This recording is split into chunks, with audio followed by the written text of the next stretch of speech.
Ayan guys, so nakakatawa si Lola. Binigyan ako ng regalo para sa New Year. Tingnan natin yung loob. Pa yung loob niya guys. Ano kayang laman nito? Ayan, isa, dalawa, tatlo. Ayan, 12 na obas guys. Yan po yung isusobos sa 31. Lola, appreciated niyan. Ganda. Tingnan natin ito. Excited ako naman nito.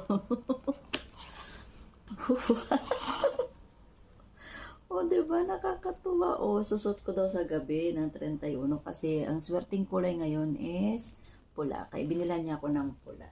O, diba? Ang cute, cute. Mamahalin to, guys. Promise.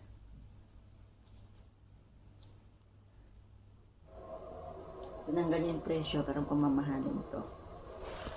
O yan, dahil ginawan ko si Lola ng prosperity bowl. So, may laman yun ng 100. So, ito yung papalit niya. Nahiya tuloy akong kunin yung 100 pagdating ng 6. Kasi nilagyan din niya ng 50. Yung sobre na nandun sa ibabaw. Nagpabili kasi ako sa kanya. So, Merry Christmas and Happy New Year for everyone.